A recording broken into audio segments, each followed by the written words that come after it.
तक अध्ययन करा। अब आइए हम आते हैं 8वें सूत्र की तरफ। 8वें सूत्र पर आपका ध्यान आकर्षित होना चाहिए। झा भा या, और यहां है घ ढ ध श। अब आपको गिनना है यहां से ये कौन सा वर्ण होता है। आप गिनिए, चा से गिनेंगे। चा छा जा झा, ये चौथा वर्ण है। पा से गिनिए, पवर्ग जिसको कहते हैं। पा फा बा भा, ये चौथा वर्ण हुआ। और इसको देखें, चा छा जा झा इया, ये भी पंचम वर्ण हुआ। तो चा छा इसको हम छोड़ देंगे क्योंकि ये इति संज्ञक वर्ण है, इसको हम नहीं लेंगे। यहां पर चा छा जा झा चौथा वर्ण हुआ। पा फा बा भा चौथा वर्ण हुआ, इति संज्ञक छूट गया। का खा गा घा चौथा वर्ण हुआ। टा ठा डा ढा चौथा वर्ण हुआ। ता था दा धा चौथा वर्ण हुआ। ये इति संज्ञक वर्ण छूट जाए, यहां पर इसको छोड़ दें। तो अब हमारे ये चौथे वर्ण के अंतर्गत आते हैं। किस वर्ण के अंतर्गत आते हैं व्यंजन? चौथे वर्ण के अंतर्गत ये व्यंजन आए चौथे। अब हम 10वें सूत्र की तरफ जब आते हैं, 4 के बाद हम तीसरे पर आएंगे। जा ब ग ड द, यहां तक देखें। चा छा जा तीसरा वर्ण हो गया। पा फा बा तीसरा वर्ण हो गया। क ख ग ये तीसरा वर्ण हो गया। ट ठ ड तीसरा वर्ण हो गया। ता था दा तीसरा वर्ण हो गया। शा को नहीं लेंगे हम, इसलिए कि ये अंत्यस्थ इति संज्ञक वर्ण के अंतर्गत, इसलिए इनको हम छोड़ देंगे। अब ये जितने वर्ण मैंने आपको बताया ये तीसरे वर्ण के अंतर्गत आते हैं। कौन सा सूत्र है? 10वां सूत्र। 10वें सूत्र के बाद हम लोग चलते हैं 11वें सूत्र में। 11वां सूत्र क्या है? ख फ छ ठ थ। इसको हम बोल देते हैं, 1वें सूत्र में मिला हुआ है तो ख फ छ ठ थ, ख फ छ ठ थ एक में बोल देंगे, जल्दी जल्दी बोल देंगे। और इससे क्लियर हो जा रहा है कि ख अपने वर्ण का, अपने जो एक क्रम में वर्णों का विन्यास है उसमें कौन सा वर्ण है। का के बाद हम पढ़ेंगे तो खा आएगा, पा के बाद पढ़ेंगे तो फा आएगा, दूसरा वर्ण आ रहा है। चा के बाद छा पढ़ेंगे तो छा दूसरा वर्ण आ रहा है। टा के बाद पढ़ेंगे तो ठा दूसरा वर्ण आ रहा है। ता के बाद पढ़ेंगे ता था दूसरा वर्ण आ रहा है। इसमें पार्टीशन हो गया। 11वें सूत्र में यहां तक पार्टीशन हुआ है, अभी सूत्र पूरा नहीं हुआ है। नहीं तो आप सोचे कि था इति संज्ञक वर्ण है, इसको निकाल दें। इतने वर्ण जो हैं वो द्वितीय वर्ण के अंतर्गत आते हैं। ये द्वितीय वर्ण।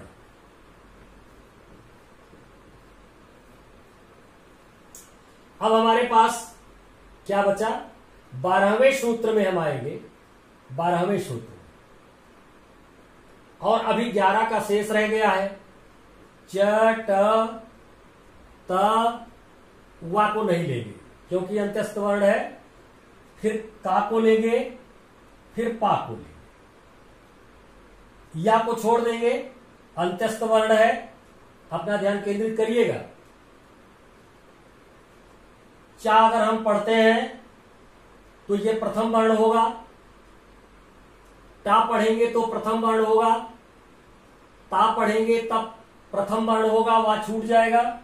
का पढ़ेंगे तो प्रथम वर्ण होगा, पा पढ़ेंगे तो पाफा बाभा मा, या पढ़ेंगे तो या छूट जाएगा क्योंकि यहां पर इति संज्ञक वर्ण हो जाएगा। तो इसको हम कौन सा वर्ण कहेंगे? ये प्रथम वर्ण के अंतर्गत आता है। यहां से लेकर के यहां 12 तक का, अर्थात 11 के च ट ता 3 वर्ण, वह छूट जाएगा, और 12 के क प और या छूट जाएगा इस संज्ञक वर्ण होने के नाते। इतने वर्ण जो हैं वो प्रथम वर्ण के अंतर्गत आते हैं, जिसको हम कहते हैं व्यंजन। आइए अब हम आगे 13 और 14 2 सूत्र हमारे बचे हुए हैं। शा, जिसको तालव्य शा कहते हैं, और इसको भी सा कहते हैं, इसको भी सा कहते हैं, इसको मूर्धन्य शा कहते हैं, और इसको दंत शा कहते हैं। क्योंकि उच्चारण जहां जहां जिस ढंग से जिह्वा का उच्चारण होता है उसी तरह से हम उसका उच्चारण करते हैं। जैसे यहां पर शा, अपने तालु का प्रयोग करते हैं, और यहां पर मूर्धन्य शा है ये, तो हम मूर्धा का प्रयोग करते हैं। यहां पर दंत शा है तो दंत दांत का सहारा लेकर के उच्चारण करते हैं, दंत शा। आइए फिर क्या बचता है आपके पास? रा इत संज्ञक वर्ण हो जाएगा, हम नहीं लेंगे। ला इत संज्ञक वर्ण हो जाएगा, छूट जाएगा। फिर बचेगा हा, तो शा शा शा हा, ये इतने वर्ण बचे, इनको हम कहेंगे ऊष्म वर्ण। क्या कहेंगे? ऊष्म वर्ण। इनको पढ़ने से ऊष्मा का संचार होता है, और जितने वर्ण पढ़ने के लिए आपको बताए गए हैं उन वर्णों को, जैसे हम व्यंजन वर्ण जब पढ़ते हैं तो हमारी जिह्वा और हमारे ओठ जितने भी उच्चारण के स्थान हैं वो सब अलग अलग ढंग से अपनी क्रिया करते हैं। जीभ क्रिया करती है, आवाज निकलती है हमारी। किस तरह से आवाज निकलती है? मान लीजिए आपको कभी कभी बचपन में कुछ काट लेता है और आपके ओंठ फूल जाते हैं, तो आप नीचे और ओंठ के दोनों का मिलन नहीं करा पाते। ऐसी स्थिति में क्या होता है? आपको कहा जाए पा फा बा भा मा पढ़िए, तो आपके ओंठ मिलेंगे ही नहीं, ऐसे बने रहेंगे, तो आप पा फा बा मा पढ़ नहीं पाएंगे। सबसे सरल अगर वर्ण है कोई, तो पढ़ने में सबसे सरल वर्ण है पाफा बाभा मा। क्योंकि बच्चा जब बोलने का प्रयास करता है तो सबसे पहले पापा बोलता है, पापा, मम माम मम, मा, पाफा बाभा मा।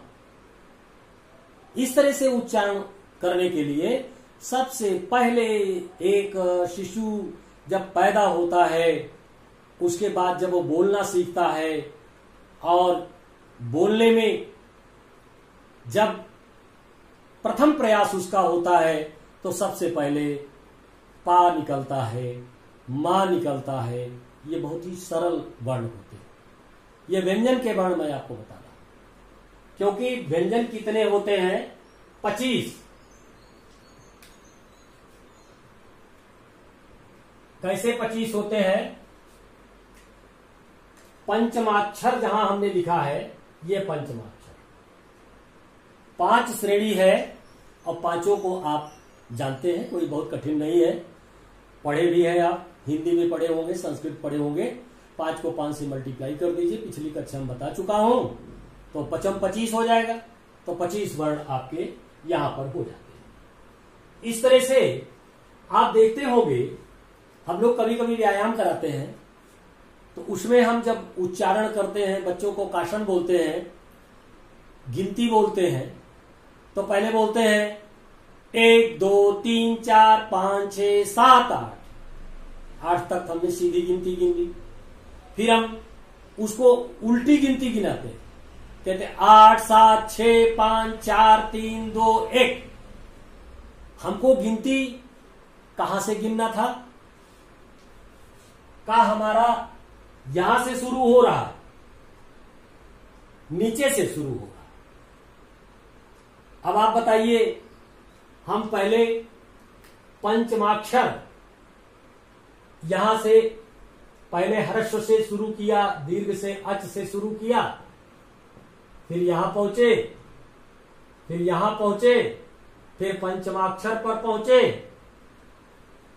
5 के बाद फिर हम गिरते हुए क्रम में आ रहे हैं, फिर 4 पे आ रहे हैं, फिर तीसरे वर्ण पर आ रहे हैं, फिर दूसरे वर्ण पर आ रहे हैं, और फिर प्रथम वर्ण पर आ रहे हैं। इस तरह से आपके व्यंजन में भी एक तो अंतस्थ व्यंजन है और दूसरा ऊष्म व्यंजन है। तो हमने यहां पर सब की गणना कर दी है कि होते कितने हैं, सब मिला करके जो हमारे बनते हैं। काउंटिंग में 9 ये है, 25 ये है, और 8 ही। 42 वर्ण से हमारे 42 प्रत्याहार हो जाते हैं। इस तरह से एक और मैं स्पष्ट कर देना चाहता हूं, आपकी परीक्षा में पूछा जा सकता है कि इत संज्ञक वर्ण कितने हैं। इत संज्ञक वर्ण जितने सूत्र हैं उतने इत संज्ञक वर्ण हैं। कौन सा ऐसा वर्ण है जो इत संज्ञक के रूप में 2 बार आया हुआ है? प्रश्न है आपके लिए। उत्तर है, आप देखें यहां पर अड़ा यहां पर है, और कहां पर अड़ा है? यहां पर देखें, यहां पर अड़ा है।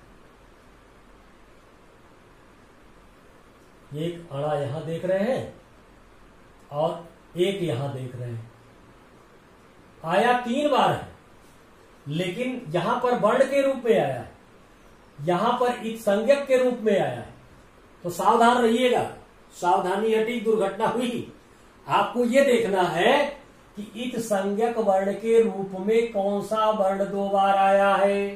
तो आप बता देंगे इत संज्ञक वर्ण के रूप में अड़ा 2 बार आया है। और केवल यदि पूछा जाए कि वर्णमाला में, संपूर्ण वर्णमाला में कौन सा शब्द 2 बार आया है, तो आप हा लिखेंगे। हा 2 बार वर्णमाला में आया है। एक हा यहां पर है और एक हा यहां पर।